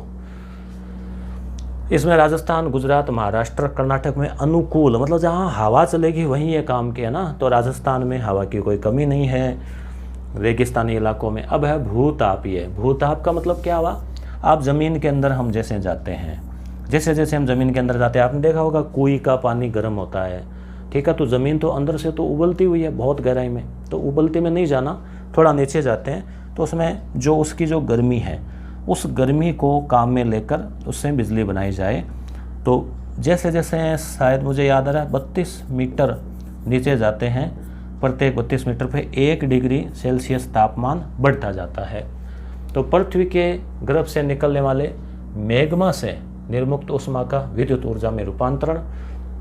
भूतापीय ऊर्जा हिमाचल प्रदेश में है। सफल प्रयास बोया जो शहर इडाहो यूएसए में हुआ 1890 में। चलो इतना कोई ज़्यादा इम्पोर्टेंट नहीं है। जैव ऊर्जा जो जैविक उत्पाद है, जैसे कृषि, नगर पालिका, ये नगर पालिका का क्या मतलब है यहाँ पे, वो कुछ करती होगी, जैसे गाड़ी वाला आया कचरा निकाला, आजकल वो गाना चलता है ना। तो अपशिष्ट जो होती है नगर पालिका कचरे को ऊर्जा में बदलने वाली परियोजना नई दिल्ली के ओखला में स्थित है। तो आजकल तो कई जगह चल गई है ये। तो जो कचरा होता है उससे भी बिजली बनने लग गई है दोस्तों। तो ये था अपना ऊर्जा संसाधन। अब हम देखते हैं उद्योगों की ओर, उद्योग धंधे। ठीक है, तो उद्योग धंधे जो है इसमें क्या क्वेश्चन पूछा जा सकता है, यहाँ पर भी हम वो देखने वाले हैं।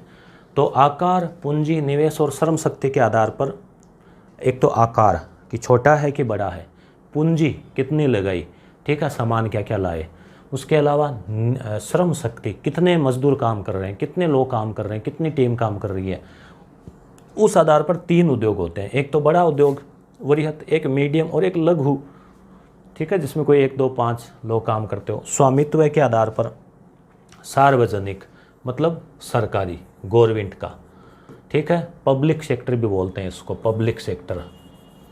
व्यक्तिगत खुद का, पर्सनल निजी, और एक मिश्रित या सहकारी। ठीक है, याद रखना इस क्वेश्चन आ सकता है, 3 है, चौथा ऑप्शन एक और दे दिया। उत्पादों के उपयोग के आधार पर मूल पदार्थ, पूंजीगत पदार्थ, मध्यवर्ती, उपभोक्ता। भाई जैसे आप क्या काम में ले रहे हैं, आप उपभोक्ता के रूप में हैं, आप बीच में कड़ी के रूप में हैं, सप्लायर है। कच्चे माल के आधार पे कृषि आधारित उद्योग, जैसे मान लो बिस्कुट है तो बिस्कुट, आटा चाहिएगा, आटा आएगा गेहूँ कृषि से। वन आधारित उद्योग, वन से जुड़ी हुई चीज़ें, मान लो चंदन, अगरबत्ती है चंदन युक्त, तो उसमें है वो चाहिएगा वन। खनिज आधारित, खनिज से जुड़ी हुई चीज़ें, मार्बल उद्योग हो गया। उद्योगों द्वारा निर्मित कच्चे माल पर आधारित, निर्मित उत्पादकों की प्रकृति के आधार पर धातुकर्म, धातु से जुड़े हुए, इंजीनियरिंग से जुड़े हुए, रसायन से जुड़े हुए, वस्त्र से जुड़ा हुआ उद्योग होता ना, भी वस्त्र की फैक्ट्री है, ठीक है। खाद्य संसाधन, अब मान लो बिस्कुट की फैक्ट्री है, ठंडे की फैक्ट्री है, जूस की फैक्ट्री है, हर चीज़ की। विद्युत उत्पादन उपयोग, इलेक्ट्रिक संचार, मोबाइल वगैरह। उद्योगों की स्थिति को प्रभावित करने वाले कारक, भाई जैसे उद्योग लगाना है तो कहाँ लगाया जाएगा, ये थोड़ी मनमर्जी कहीं भी लगा दिया, कुछ चीज़ें उसके लिए ज़रूरी होती है। जैसे कच्चा माल, अब मान लो चीनी बना रहे हैं, कच्चा माल चाहिएगा गन्ना। अब गन्ना है 200 किलोमीटर दूर, फैक्ट्री लगा दी यहाँ, वहाँ से गन्ना लाएंगे, खर्चा लग जाएगा, गन्ने का रस सूख जाएगा, पेट्रोल लग जाएगा, ठीक है ना। इसलिए कच्चा माल जहाँ पास में हो उसी के पास में फैक्ट्री जो है वो लगाने में फ़ायदा रहता है। शक्ति मतलब ऊर्जा, बिजली मिलेगी क्या, सस्ती मिलेगी कैसी, बाज़ार, उसको लोग खरीदेंगे क्या, बाज़ार भी ज़रूरी है। पूंजी, सब कुछ है, दाम होने ज़रूरी है। यातायात, सामान लाएंगे कैसे, ले जाएंगे कैसे, सड़कें हैं कि नहीं, मजदूर है कि नहीं, लोग, सस्ता श्रम मिलेगा कि नहीं, तो ये चीज़ें उसमें देखते हैं। लोह है इस्पात उद्योग, ठीक है।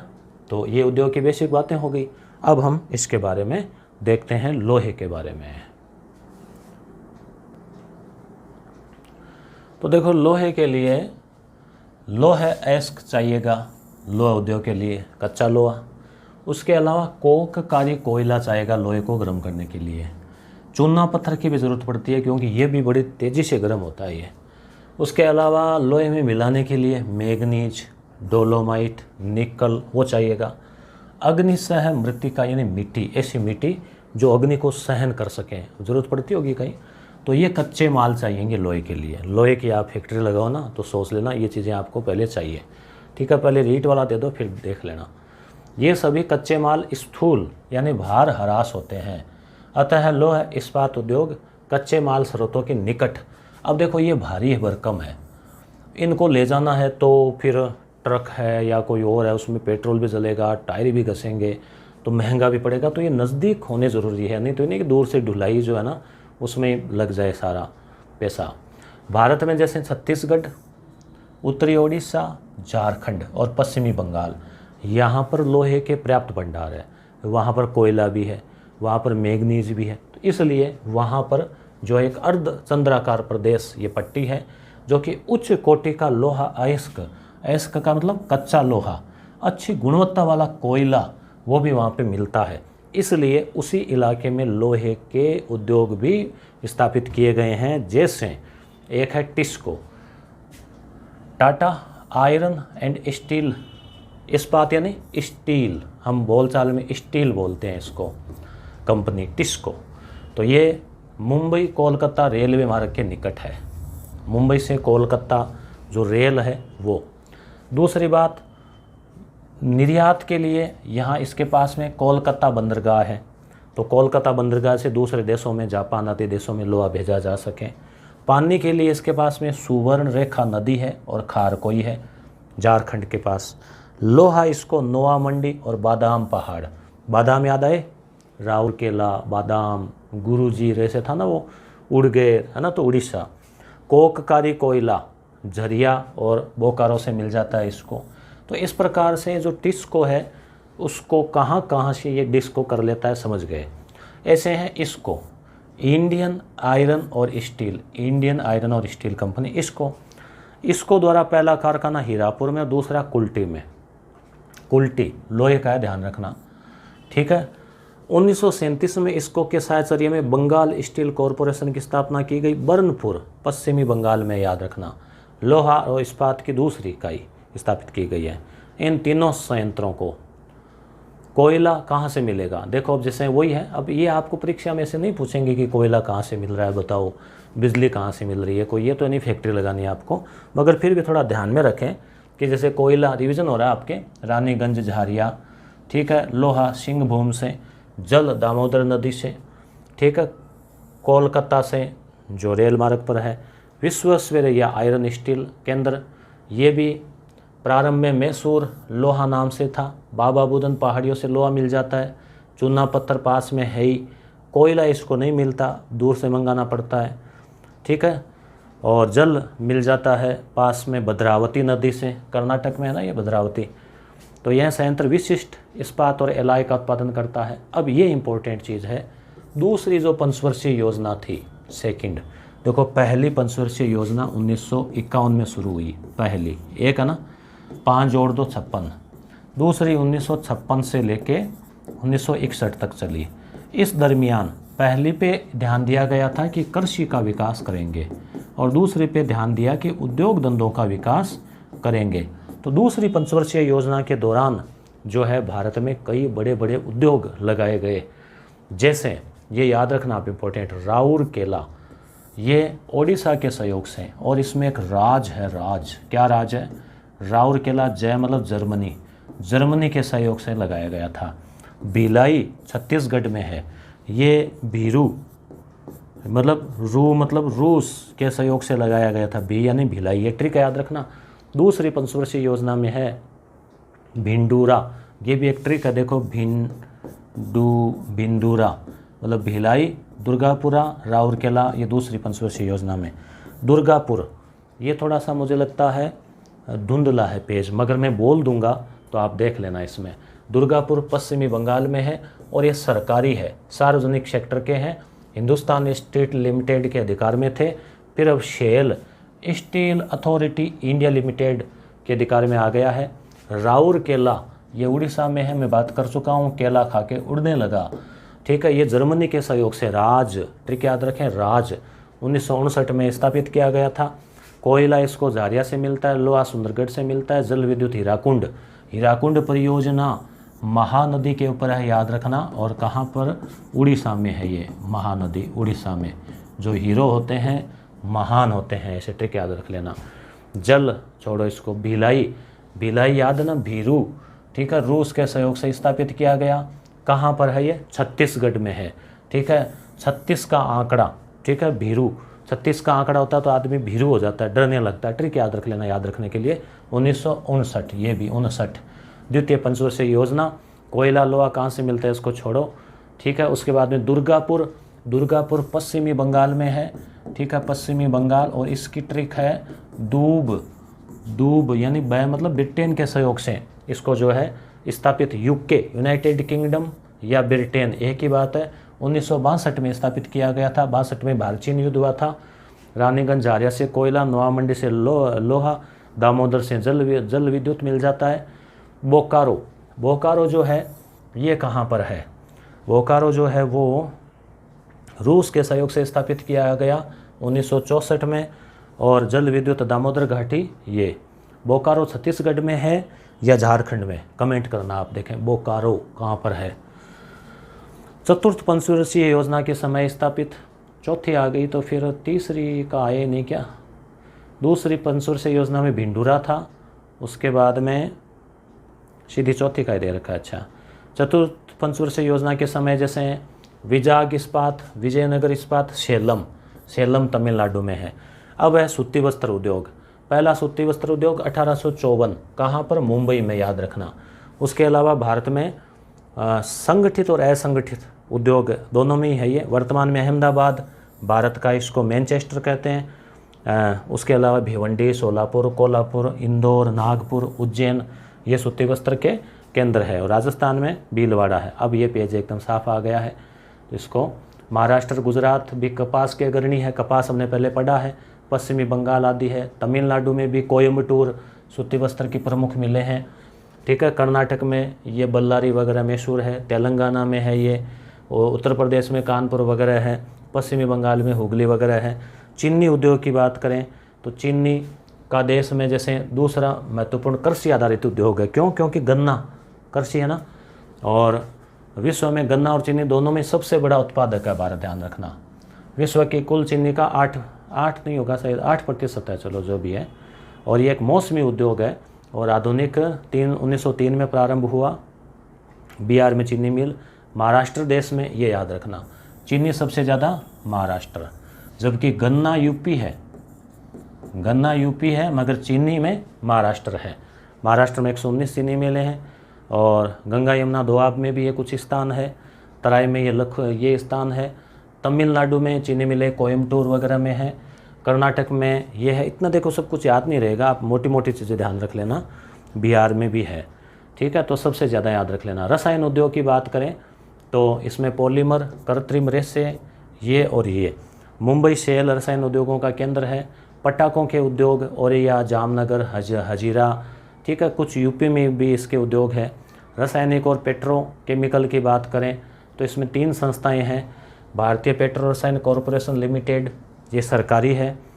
पेट्रोफिल कॉरपोरेशन ये है। उसके अलावा सेंट्रल इंस्टीट्यूट, ये है। आप थोड़ा पढ़ो तो रोक कर पढ़ लेना, इसमें इतना ज़्यादा कुछ इंपॉर्टेंट मुझे नहीं लगा, ठीक है।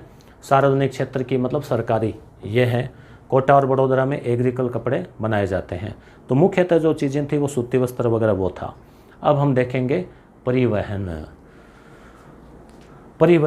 परिवहन में जैसे सड़कें हैं, उसके अलावा जैसे जल मार्ग है, ठीक है, NH है, वो सब हम इसमें देखेंगे मुख्यतः।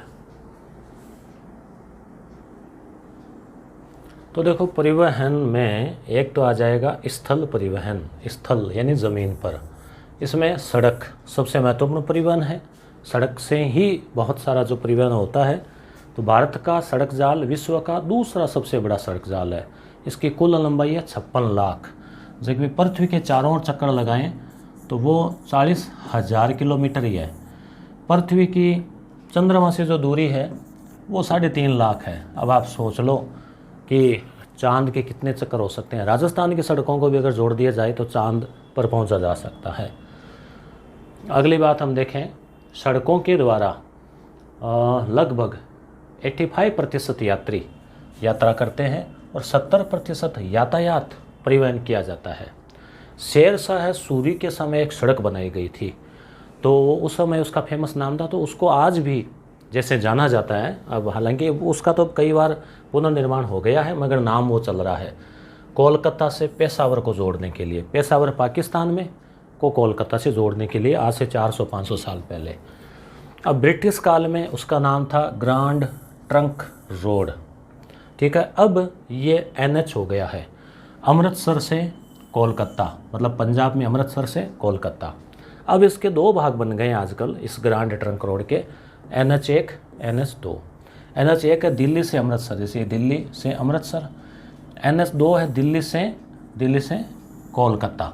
तो इस प्रकार से ये ग्रैंड ट्रंक रोड जो NH हो गया है।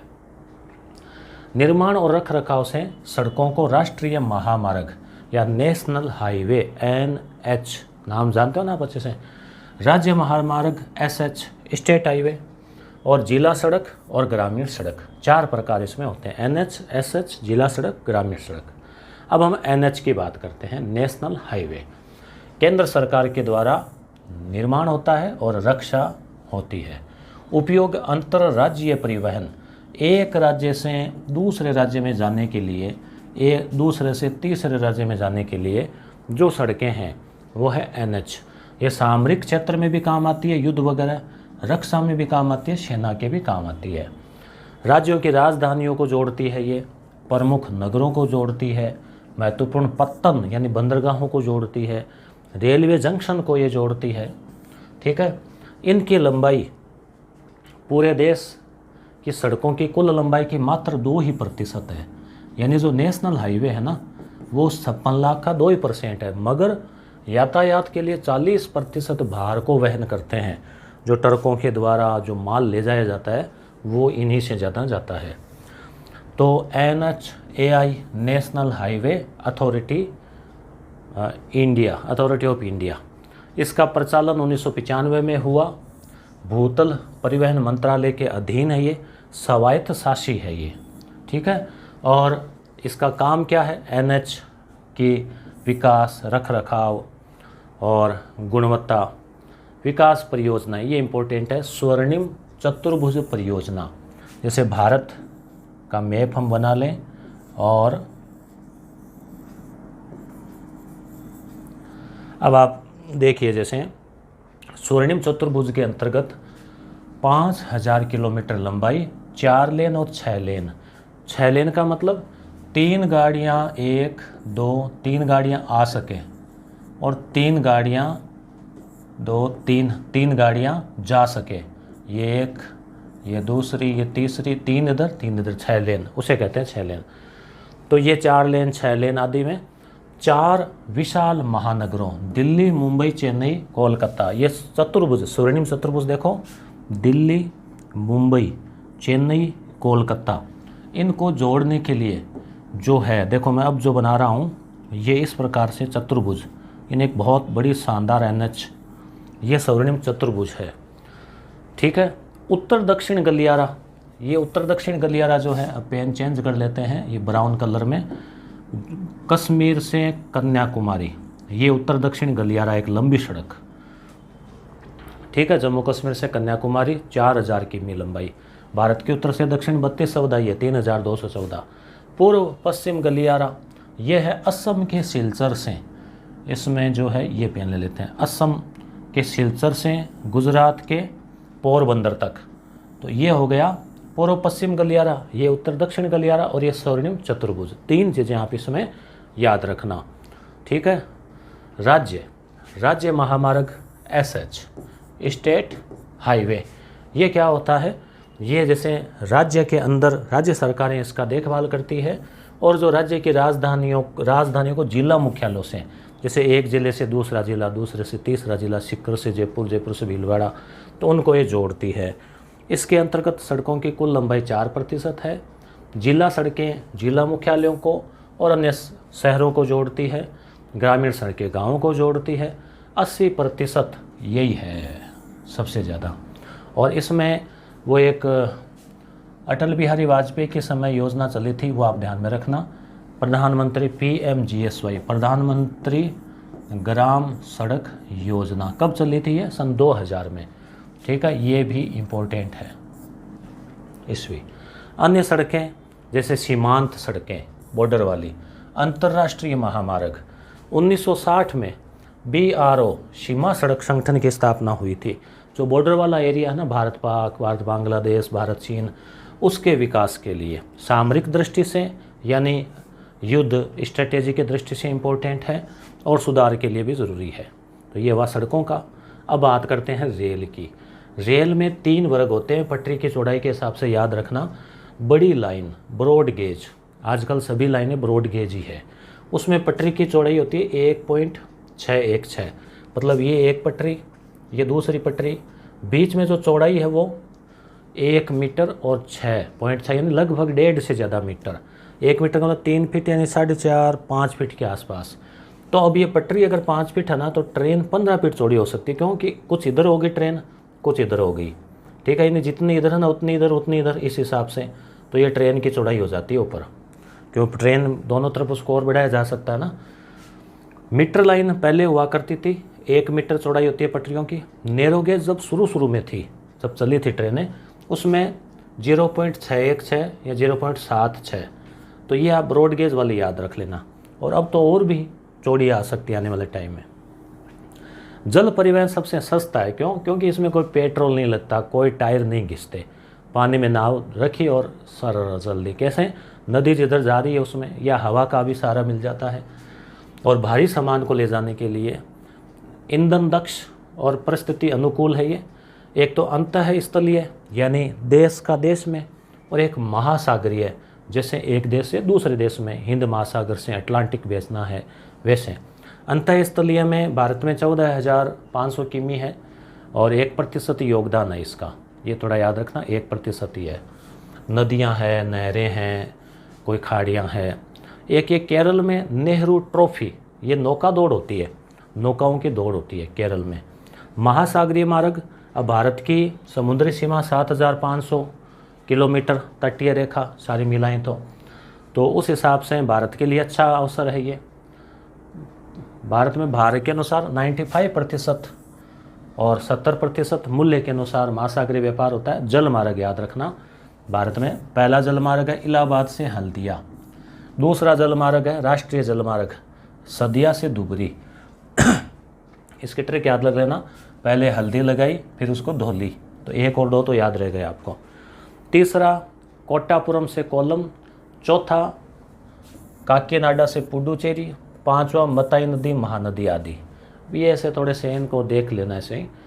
वायु परिवहन, वायु परिवहन 1911 में शुरुआत हो गई, वैसे 1903 में हुआ था शायद। जो राइट बंधु थे, ओलवीर और वीरबल ओलवीर और ऐसा कुछ एक और नाम था, विल्वर ऐसे कुछ था, राइट, उन भाइयों ने हवाई जहाज़ की खोज की थी। 1911 में अपने यहाँ वायुयान भी शुरू हो गई और 1953 में इसका राष्ट्रीयकरण कर दिया गया। एक तो एयर इंडिया लिमिटेड और इंडियन एयरलाइंस ये बनाई गई। वायु परिवहन का प्रबंध एयर इंडिया द्वारा किया जाता है। पवन हंस हेलीकॉप्टर सेवाएं जो पर्वतीय क्षेत्रों में सेवारत है। तो ये हो गया अपने परिवहन। अब हम देखेंगे जनसंख्या, मानव संसाधन और जनसंख्या। तो दोस्तों जनसंख्या से संबंधित जो आंकड़े एनसीईआरटी में दिए गए हैं वो हम देखने वाले हैं।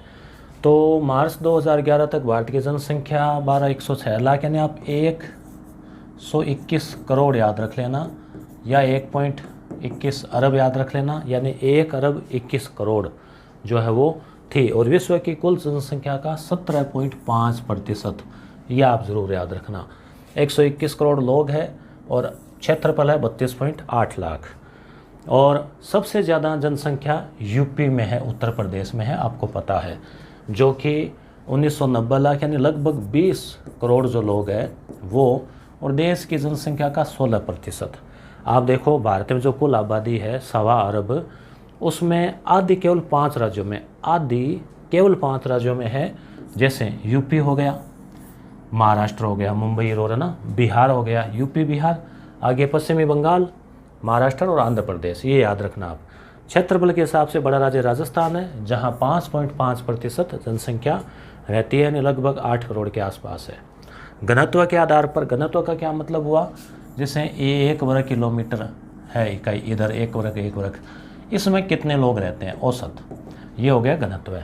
तो सबसे ज़्यादा घनत्व जो है बांग्लादेश और जापान ही भारत से ज़्यादा है घनत्व में, बांग्लादेश और जापान, फिर भारत का नंबर आता है। 2011 में भारत का घनत्व 382, सबसे ज़्यादा बिहार में है घनत्व, फिर पश्चिमी बंगाल है, फिर यूपी है। उच्चतर दक्षिण भारत की बात करें तो केरल में भी अच्छा खासा घनत्व है। जनसंख्या वृद्धि की बात करें तो इसमें देखो 3 कारण होते हैं। जैसे जनसंख्या वृद्धि किसी विशेष समय अंतराल में किसी देश या राज्य के निवासियों की संख्या में परिवर्तन, वृद्धि मतलब परिवर्तन, यानी या तो सकारात्मक या नकारात्मक। नकारात्मक मतलब गिरना, जैसे यूरोप में और भारत में सकारात्मक मतलब बढ़ना। तो 3 कारण होते हैं इसके, ये याद रखना। एक तो जन्म दर, एक मृत्यु दर, एक प्रवास। जन्म दर अगर बढ़ेगी तो जनसंख्या बढ़ेगी, घटेगी तो घटेगी। मृत्यु दर, इसका भी प्रभाव पड़ेगा जनसंख्या में। और प्रवास यानी व्यक्ति एक स्थान से दूसरे स्थान पे चले जाए किसी जगह को छोड़ के, तो जहाँ जाएंगे वहाँ बढ़ेगी। 1 वर्ष में प्रति 1000 व्यक्तियों पर क्रमशः जीवित बच्चे, मान लो 1 साल में 1000 बच्चे जन्म लिए, उनमें से 970 ही जिंदा रहे, 30 मर गए, तो ये जन्म दर कहलाती है। ठीक है, कि भाई जीवित जन्म लेने वाले बच्चों की संख्या, ये है जन्म दर। जन्म दर उच्च होगी तो जनसंख्या बढ़ेगी। मृत्यु दर का मतलब कितने लोग मरे 1000 में से, तो मृत्यु दर कम है क्योंकि आजकल दवाइयाँ वगैरह भी हो गई है। जन्म दर में भी इसको कम किया जाता है, मृत्यु दर को, सरकार टीकाकरण वगैरह इलाज करके। तो भारत में जन्म दर मृत्यु दर से ज़्यादा है। प्रवास, लोगों का एक क्षेत्र से दूसरे क्षेत्र में चले जाते हैं, जैसे मान लो गाँव से शहर चले गए। लिंग अनुपात आप जानते ही हो, 1000 पुरुषों पर महिलाओं की संख्या केरल में सबसे ज़्यादा है 1084, पुडुचेरी में भी ठीक है, दिल्ली में सबसे कम है मगर ये केंद्र शासित प्रदेश है। राज्यों की बात करें तो हरियाणा में सबसे कम है। साक्षरता दर याद रखना, 7 वर्ष की आयु, जन्म लेता ही बच्चा साक्षर नहीं है, मतलब अनपढ़ नहीं माना जाएगा। 7 वर्ष या उससे बड़ा, 7 वर्ष या उससे बड़ा जो बच्चा है, बच्चे बच्चियाँ हैं, वो किसी भी भाषा को, भारत की किसी भी भाषा को लिख या पढ़ सकता है, लिख या पढ़ सकता है, साक्षर माना जाएगा। अब इसके आधार पर भी आप देख लो, हालत ख़राब है, इतनी लचीली शर्त है फिर भी 73%। अब मेरे ख्याल से 74 हो गया है, ये अनंतिम आंकड़े हो सकते हैं। 80 और 64 महिला पुरुष। व्यावसायिक संरचना 64%। प्राथमिक क्षेत्र यानी कृषि, खनन, मत्स्य 13%। द्वितीयक क्षेत्र यानी उद्योग और 20% सेवा क्षेत्र में। राष्ट्रीय जनसंख्या नीति 2000, इसमें सरकार ने यह कहा कि 14 वर्ष से कम आयु के बच्चों को निःशुल्क शिक्षा, और ये दे दी गई है आरटी के तहत, आपको पता ही है, और वो 2003 में बन भी गया था। मृत्यु दर को 1000 में 30 से कम करने तक, मतलब 970 तक लाना, इसमें भी सरकार को सफलता मिल गई है, जिसके लिए टीकाकरण है, बच्चों की सुरक्षा है। लड़की की शादी की उम्र बढ़ाना, ये भी बढ़ा दी है, 21 कर दी है। परिवार नियोजन, ये सब। मानव संसाधन, मानव संसाधन क्या है? लोगों की संख्या और मानसिक शारीरिक योग्यता, मतलब मनुष्य भी एक संसाधन है। अगर वो योग्य है, वो शिक्षित है, या मान लो कुशल है, वो किसी काम का जानकार है, तो वो लोगों के काम आता है, तो एक संसाधन के रूप में है मानव।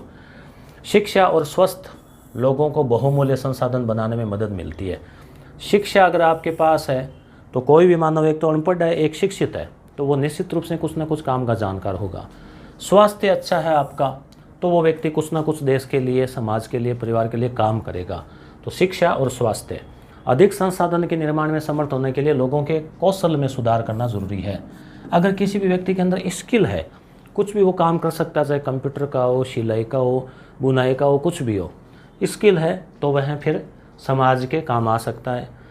1985 में सरकार के दिन मानव संसाधन मंत्रालय जो इसका निर्माण किया गया, कौशल को बढ़ाने के लिए। प्रधानमंत्री कौशल विकास योजना PKVY 2015 में शुरू की गई, याद रखना इंपॉर्टेंट है, जिसका टारगेट था 1 करोड़ भारतीय युवाओं को 2016 से लेकर 2020 तक प्रशिक्षित करना, कौशल विकास करना। अब इस PDF का लास्ट पेज भूगोल वाले पार्ट का बचा है, बहुउद्देशीय नदी घाटी परियोजनाएं। मैंने बताया था ये PDF आपको यस गुरु एप्लीकेशन है, उस पर आपको मिल जाएगी डाउनलोड के लिए। NCERT से तैयार 350 क्वेश्चन है, RBSC की पुस्तकों से तैयार हज़ारों क्वेश्चन है, रीट में आए हुए ओल्ड पेपर उसमें मिलेंगे आपको, और ये आपके लिए रीट के साथ जो शिक्षक भर्ती मुख्य परीक्षा होगी उसमें भी काम आएगी। तो ये चिराग नाम का कोर्स है 95 का, उसको आप ले लेना। रीट तक अभी उसकी वैलिडिटी है, रीट के बाद भी इसको जारी रखेंगे। और ये PDF आपके सीधे मोबाइल में डाउनलोड हो जाएगी, फिर आप इसका प्रिंट करवा लेना, रिवीजन के लिए आपके काम आएगी। 135 पेज की ये PDF है, और बाकी कुछ मैप के भी 21 पेज है, 20-25। बहुउद्देशीय नदी घाटी परियोजनाएं। जवाहरलाल नेहरू ने बांधों को आधुनिक भारत का मंदिर कहा। भाखड़ा नांगल परियोजना सतलुज और व्यास नदी देखो वर्सेज याद रखना पर है। हीराकुंड उड़ीसा में है महानदी पर। सरदार सरोवर बांध नर्मदा नदी पर है गुजरात में। सरदार सरोवर भारत की सबसे बड़ी जल संसाधन परियोजना। 4 राज्य से लाभान्वित होंगे, महाराष्ट्र भी होगा, गुजरात भी होगा, राजस्थान भी होगा और MP भी होगा। सरदार सरोवर परियोजना गुजरात और राजस्थान के सूखाग्रस्त और मुस्तले भागों की जल की आवश्यकता को पूरा करेगी। इसके बाद में जैसे इसमें मैप भी आएंगे, जैसे आपको ये एक दिखा देते हैं। जैसे ये वन्य प्राणी निचय है भारत के, जैसे दाची गांव केरल में है, राजाजी जिम कार्बेट उत्तराखंड में है, ये राजस्थान के हैं, ये MP का है, ठीक है, MP काना। तो इस प्रकार से कोई क्वेश्चन पूछा जा सकता है। काजीरंगा असम में है, ठीक है, बांदीपुर कर्नाटक में है, ये संजय गांधी गिर गुजरात में है शेरों के लिए। तो इस प्रकार से आप ये मैप भी देख सकते हैं। तो धन्यवाद दोस्तों।